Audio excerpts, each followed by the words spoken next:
Welcome to EMAC Regional 2021 podcasts. The show is dedicated to present research results of Polish scientists as authors or co-authors of papers presented during the Regional Conference of European Marketing Academy. The regional conferences are aimed to attract researchers interested in marketing issues, in changing and growing markets, and regarding a regional perspective. The project has been supported by the Polish National Agency for Academic Exchange under the program Welcome to Poland. My guest is Dr. Ewa Kiczmachowska, author of text presented during EMAC Regional 2021 conference under the title Revenue Management Practices in Peer-to-Peer Accommodation, a Case of Airbnb. So, thank you for accepting my invitation to the podcast, Ewa. If you allow me, I would like to start with some definitions. So first of all, could you please elaborate what is revenue management? What is revenue management practice? And what do you mean by peer-to-peer accommodation?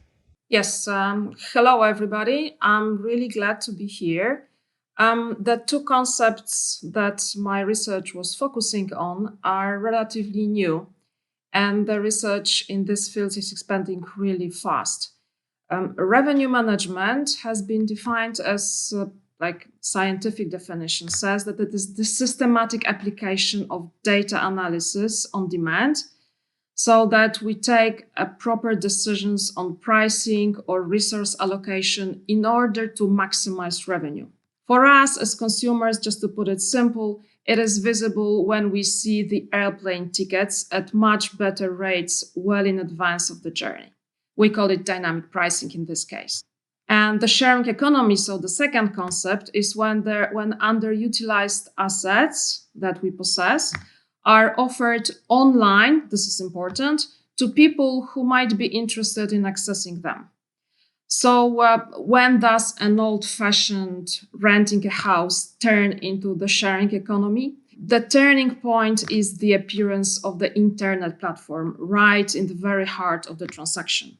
What used to be a two-way transaction has become a three-way transaction. And the platform that is in the middle brings buyers and sellers together and facilitates the whole transaction. Okay.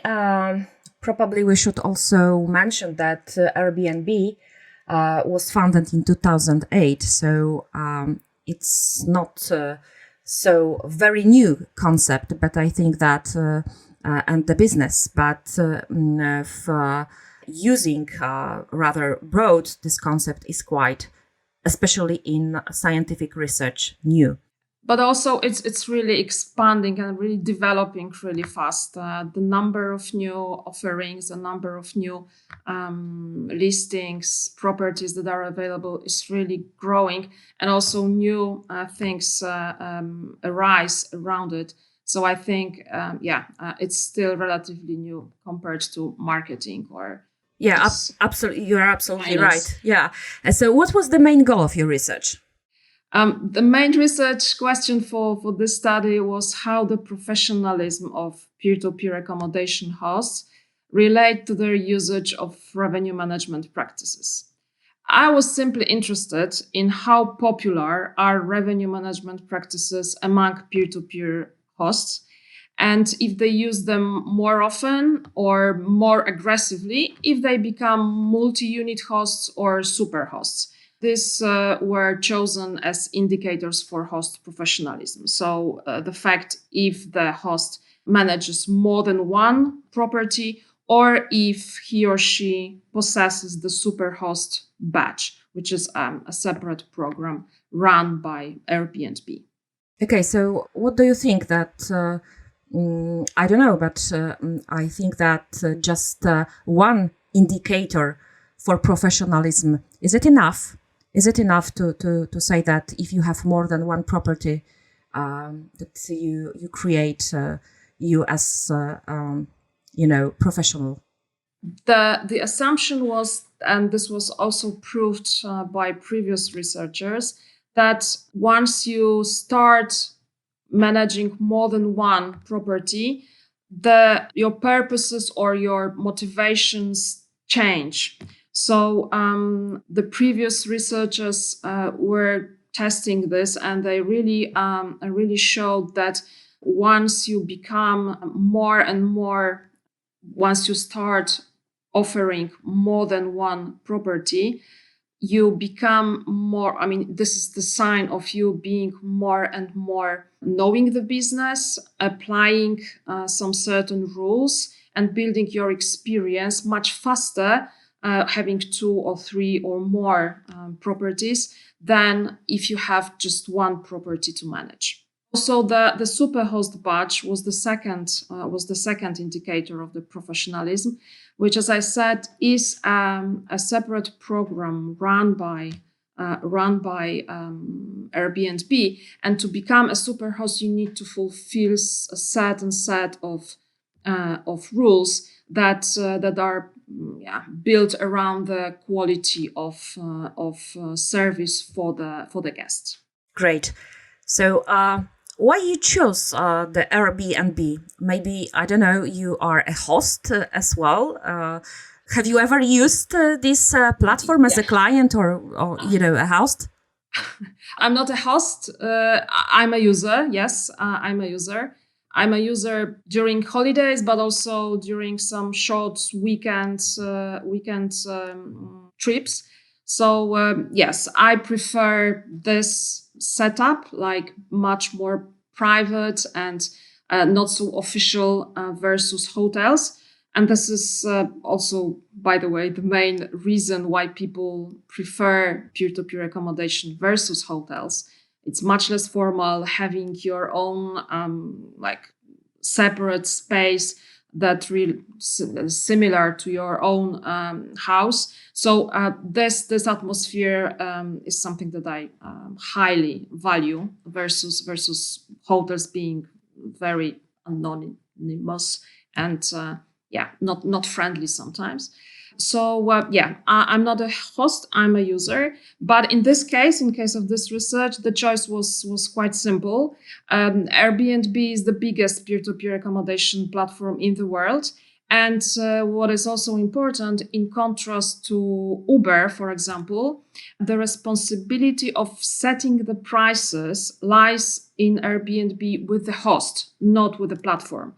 In other words, if we use Uber, the price is set by the platform, by the system, let's say, and the driver doesn't have any influence on the rate.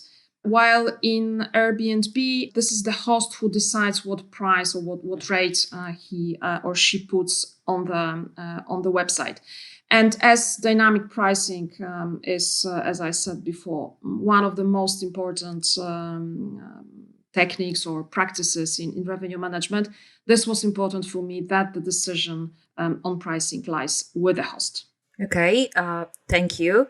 So please, could you elaborate also how were the data for the study obtained? So this is also very important thing for each research. So how you obtain the data? Yeah, the data for this research were obtained from the company that is called AirDNA. And they are the world's leading provider of short-term vacation rental data and analytics. They provide data to hosts.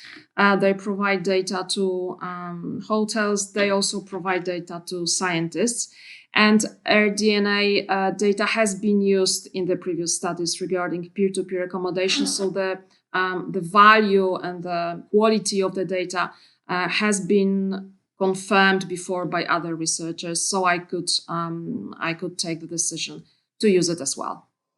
Okay, so do you recommend this kind of way of obtaining data?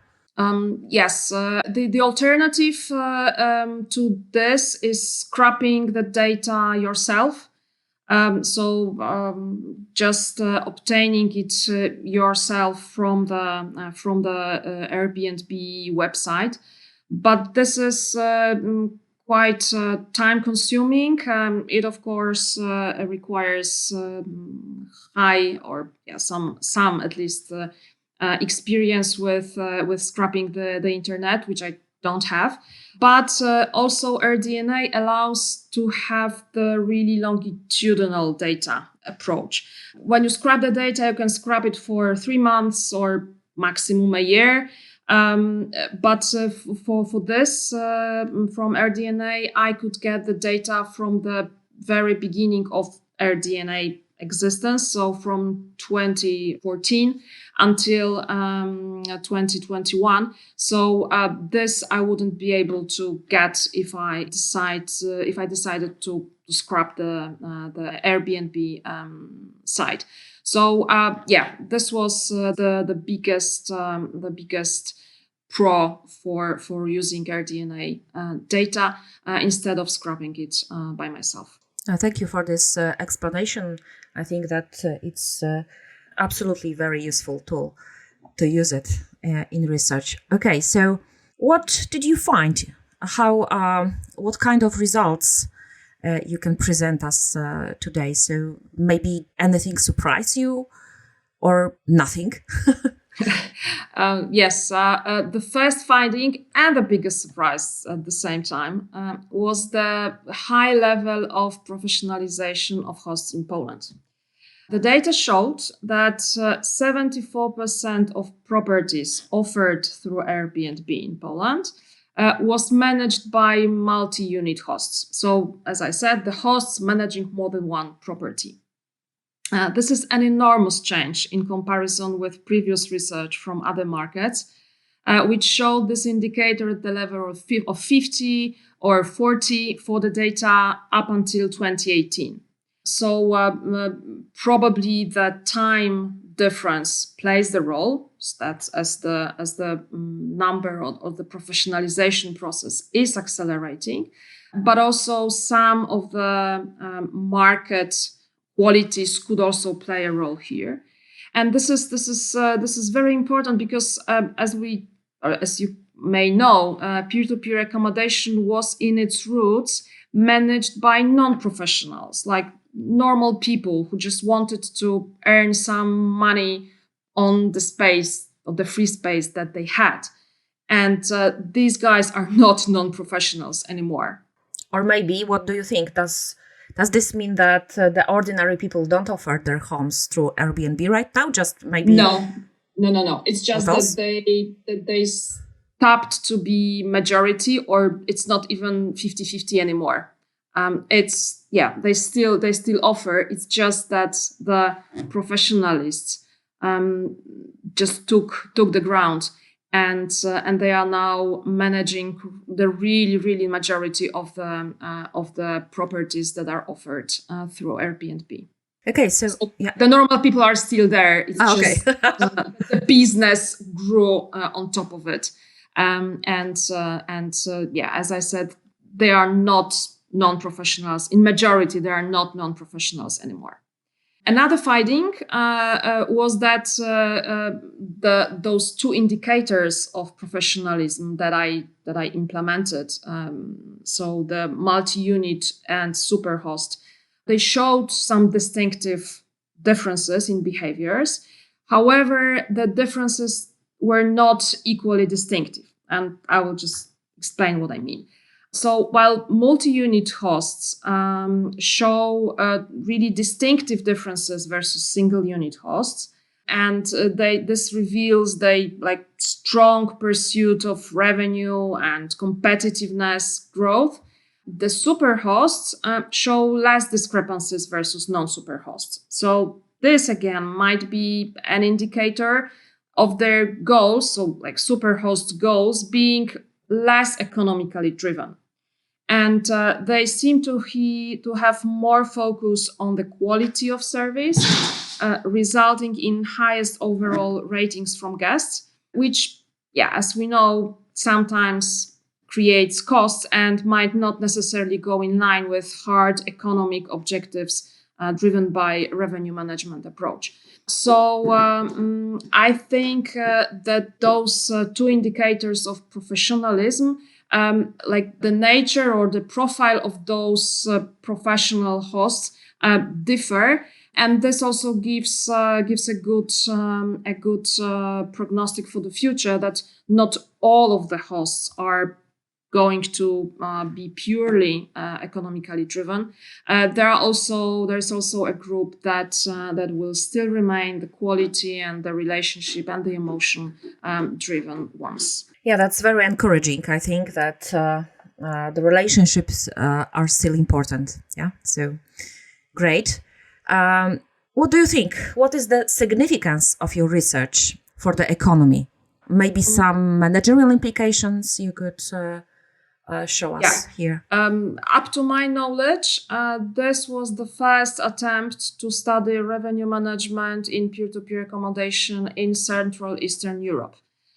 Previous researchers concentrated on Western settings like US or Canada, and this part of the world was not present in the research around these topics.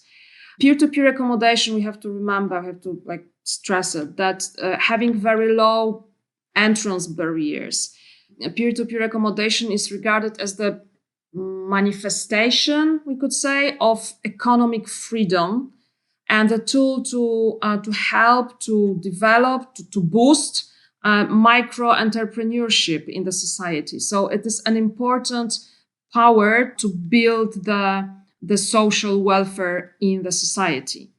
And in terms of practical results, this study served the interests of mainly two groups. It revealed revenue potential for the existing hosts who underutilized dynamic pricing and other revenue management practices.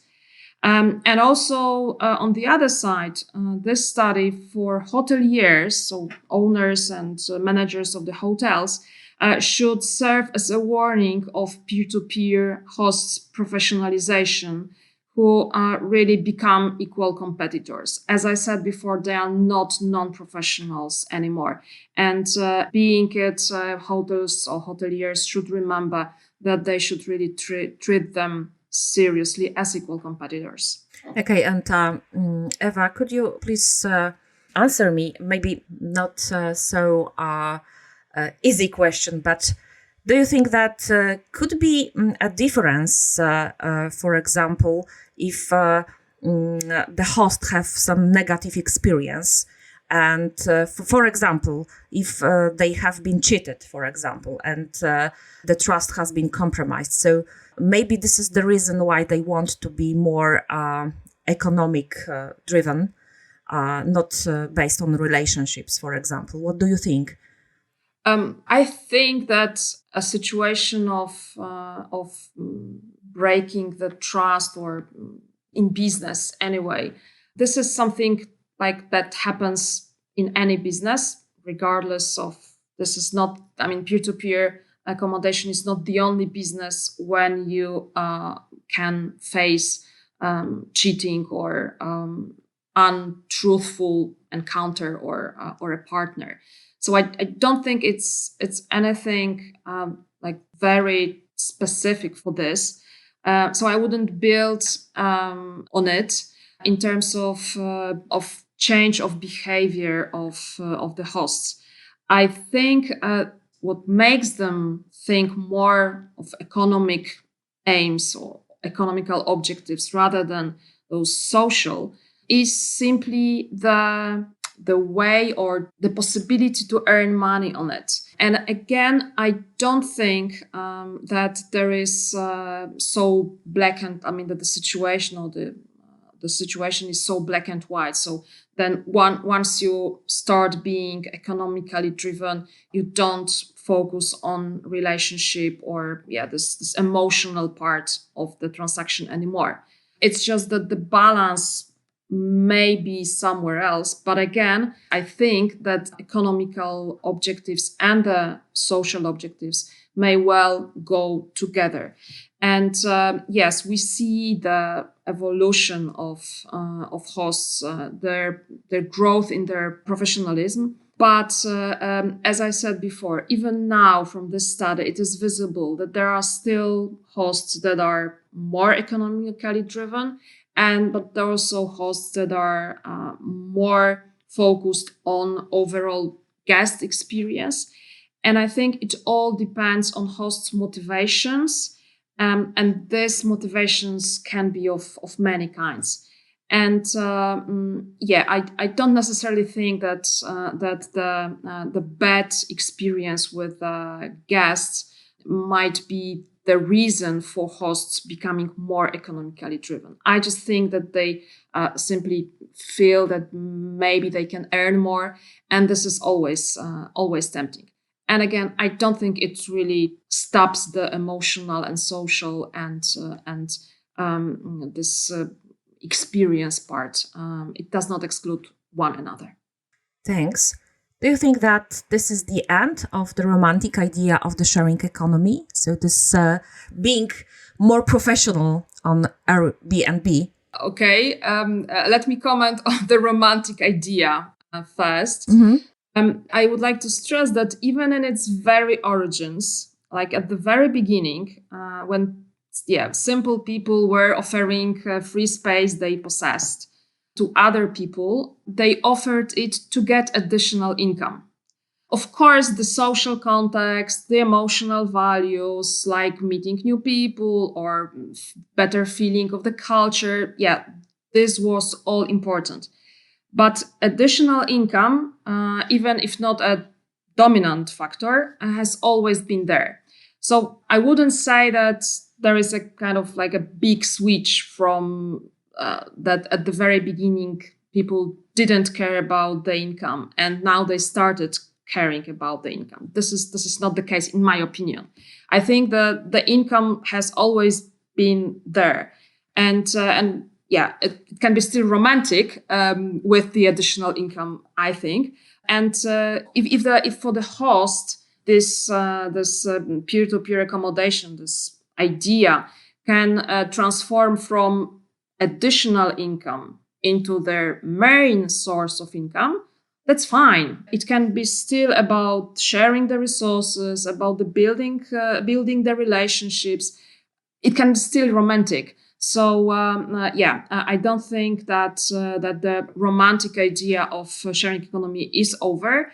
But at the same time, I don't think it was like so very much emotionally driven from the very beginning. The economical aspect has always been there.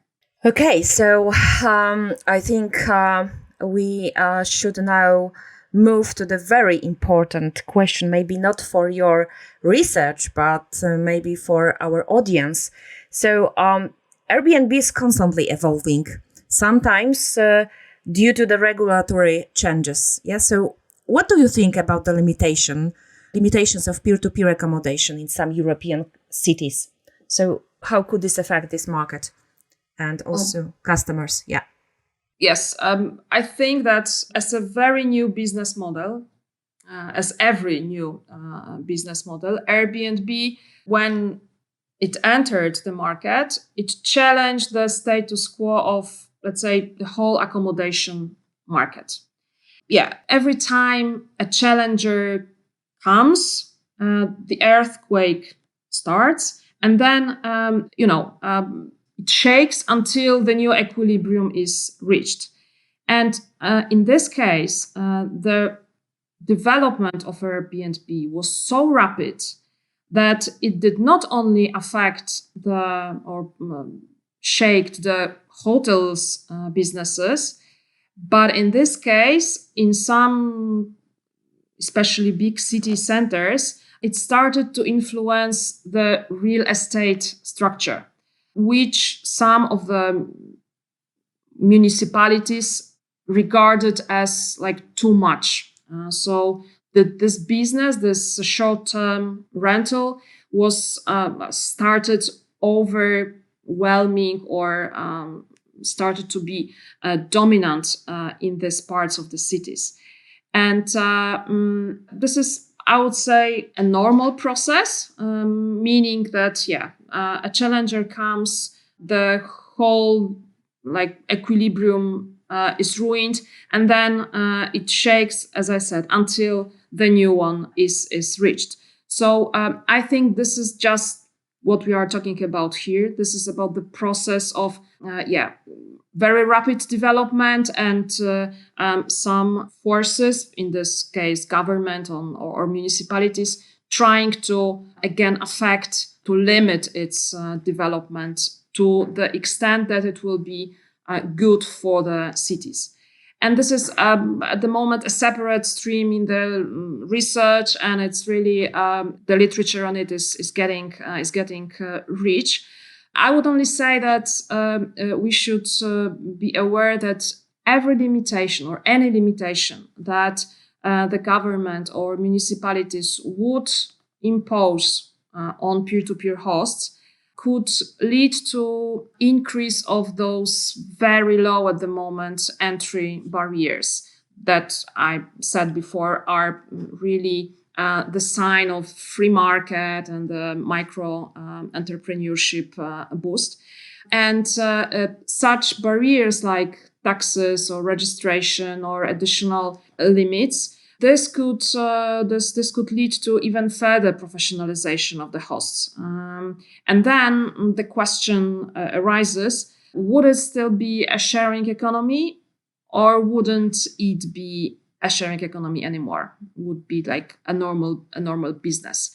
And that's the question that is ahead of us. Where will this go? Where will this what direction will it take? And I think what we can expect is a little different approach for the cities, and a little bit different approach for the let's say holiday destinations like Tuscany, Italy, or Spain, or like South France. I think this trends might differ. While in city centers, municipalities would go for limiting it. I think in the holiday destinations, this could still be flourishing and developing quite well. Okay, Ewa, will you explore the peer-to-peer accommodation market further? What kind of plans do you have? Yeah. Yes. Although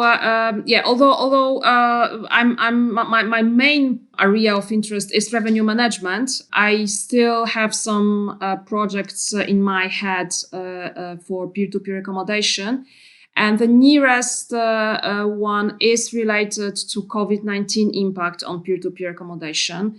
All those restrictions and lockdowns affected tourism as a whole extremely strongly, and peer-to-peer accommodation too. So I want to see how much was it affected. And the next study will cover the impact of revenue management on main effectiveness KPIs of peer-to-peer accommodation, like total revenue and occupancy rates. So I will try to see how much the implementation of revenue management in peer-to-peer accommodation results really in improving revenue and occupancy. And I look forward to very interesting results in this area. Thank you very much for an interesting conversation. It sounds really interesting and enthusiastic. So I wish you very promising research results. My guest was Dr. Ewa Kiczmachowska, and you were listening to EMAC Regional Podcast 2021. Thank you very much.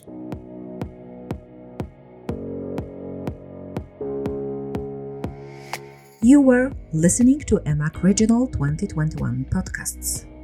My guest was Dr. Ewa Kiczmachowska, the author of paper about revenue management practices in peer-to-peer accommodation.